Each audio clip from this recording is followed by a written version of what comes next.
దోబా CSK management మాకేం వద్దు. ఆయుష్ మాత్రేని ఆ శివం దుబేని ఇచ్చి హార్దిక్ పాండ్యాని మీరు తీసుకోపోరు. మాకేం వద్దు, వాళ్ళిద్దరిని చాలు. మేము హార్దిక్ పాండ్యాని ఇచ్చాంలే. ఎట్టెట్టా ఆయుష్ మాత్రేని శివం దుబేని మీకు ఇచ్చి మేము హార్దిక్ పాండ్యాని తీసుకోవాలా?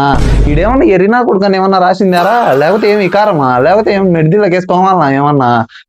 మాకు హార్దిక్ పాండ్యా వద్దు, ఏం వద్దు. మేమైతే ఆయుష్ మాత్రేని ఇచ్చిపెట్టుకోం. కావాలంటే ఆ దుబేని ఇచ్చాం హార్దిక్ పాండ్యానికి. ఏం చాలా తకరారు ఉందే. సర్లే, డెవాల్డ్ బ్రేవిస్ ని శివం దుబేని ఇచ్చి హార్దిక్ పాండ్యాని తీసుకొని 10 కోట్లు ఎక్స్ట్రా ఇయ్యారు మాకు, చాలా అంత ఇంకేం వద్దు. డెవాల్డ్ బ్రేవిస్ అన్నావు, శివం దుబే అన్నావు, ఆడదాకా బానే ఉంది. మళ్ళీ ఎక్స్ట్రా 10 కోట్లు ఇచ్చేది నాకు తెలియక అర్థం కావడంలే. మీకు వాళ్ళు ఇద్దరిని ఇయడమే ఎక్కువ, మళ్ళీ 10 కోట్లు ఇచ్చి మేము హార్దిక్ పాండ్యాని తీసుకోవాలా? ఏం ఎట్టేటా కనిపించా మీకు? డెవాల్డ్ బ్రేవిస్ ని ఇవ్వచ్చు కానీ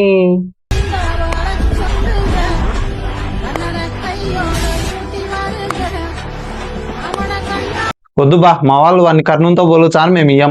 ఎట్టబా అన్నిటికీ కుదరదంటే ఇంకా ట్రేడ్ ఎట్టేటా జరుగుతుందని. సరే, ఇంకా మీ మాట కాదు మా మాట కాదు. ఖలీల్ అహ్మద్ ఆ శివం దుబే ప్లస్ 10 కోట్లు ఇచ్చి తీసుకోపోరే హార్దిక్ పాండ్యాని, అంతే. అట్లనే బాగుంది. ఇప్పుడు రీజనబుల్ గా మేము ప్లేయర్స్ ని ఎక్స్చేంజ్ చేసుకోవచ్చు. నువ్వేం ఆర్సీబీ ఇటు వచ్చావు? ఏం లేదులే, మేము ముంబైతో డీల్ మాట్లాడుకుందామని వచ్చాం. అదే లెక్కకు మేము మంచి ప్లేయర్లను ఇచ్చాం. హార్దిక్ పాండ్యాన్ మాకి ఏమి 10 కోట్లు కాదు 20 కోట్లు తీసుకో. హార్దిక్ పాండ్యాన్ ఒక్కరిని చాలు మాకు. కాదు ఆర్సీబీ, ఈ ట్రేడ్ చెరో 5 కప్పులు కొట్టినట్టు మాత్రమే ఈ ట్రేడ్ జరుగుతుంది. ముంబై 5 కప్పులు కొట్టింది, మేము 5 కప్పులు కొట్టినాం. అందుకే మా ఇద్దరు ఈ ట్రేడ్ నడుస్తుంది. నువ్వు కూడా 5 కప్పులు కొట్టిరా, అప్పుడు కావాలంటే మాట్లాడుకుందాం.